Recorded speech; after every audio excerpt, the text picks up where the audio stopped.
안녕하세요. 네, 오늘은 전염병과 싸워서 이기는 방법이라는 내용으로 말씀을 드리려고 합니다. 이 전염병은 그 의미 자체가 서로 같이 무리지어 사는 종족들에게만 해당되는 질병이죠. 그래서 무리지지 않고 홀로 생활하거나 소수로 생활하는 종족들, 그러니까 예를 들면 사자나 호랑이, 곰 이런 육식동물들은 전염병에 노출될 일들은 벌어지지 않겠죠. 하지만 그와 반대로 이 사람들은요, 홀로 살 수 없는 공동체 생활을 해야만 하고, 그래서 인구 밀도가 높은 이런 대도시에서의 전염력은 가끔은 상상을 초월하기도 해요. 감염력이 높은 바이러스나 세균성 질환이 유행이 될 때마다 우리는 여러 가지 활동을 제한을 하면서 전파 속도를 늦추기 위해서 부단히 노력들을 하잖아요. 또 야생이 아닌 이 사람의 손에서 키워지는 가축들도 밀집도에 있어서는 우리 사람들보다 훨씬 더 심각하기 때문에 조류독감이나 돼지 구제역으로 매년은 아니지만 또 자주 심하게 몸살을 앓고 있고요. 자, 그렇다면 서로는 여기까지 하고요. 제가 3가지 질문을 드릴게요. 이 전염병을 유발하는 우리 몸에 기생하는 바이러스를 우리가 완벽하게 죽일 수는 있을까요? 또 전염병을 유발하는 우리 몸의 세균은 또 완벽하게 죽일 수는 있을까요? 그리고 그것들을 박멸할 수 있다면 우리는 과연 건강해질까요? 네, 답은 모두 아니오입니다. 이 내 몸은요, 엄마의 뱃속에 있을 때는 거의 무균 상태였다가 엄마의 산도를 통해서 나오는 그 순간 엄마의 산도에 자리 잡고 있던 박테리아, 즉 세균과의 역사적인 첫 만남을 시작하게 되고요. 이 세균들은 순식간에 이 내 몸의 내 소화기의 장 속에 또 내 피부에 내 호흡기 점막에 옮겨져서 내 몸을 이루는 내 몸의 세포수보다 몇 배나 더 많은 수가 증식을 하고요.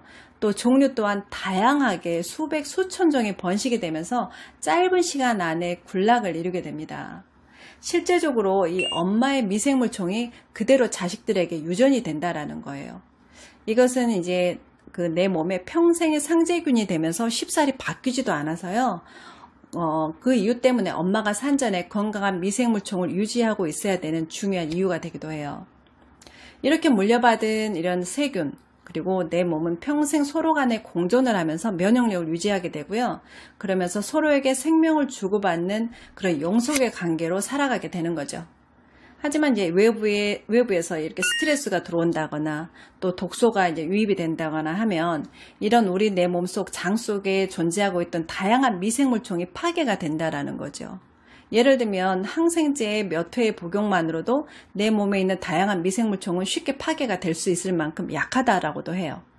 그랬을 때 그런 기회를 틈탄 몇몇 야심 있는 그런 기회균들이 유해균 쪽으로 방향을 틀어버린다라는 거죠. 그렇게 되면 걷잡을 수 없게 우리 몸은 질병의 상태로 가게 됩니다.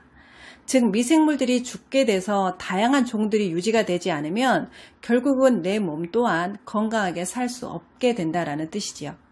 또 외부에서 유입된 이 바이러스는요, 비록 세균들처럼 공생은 아니지만 이게 기생관계거든요.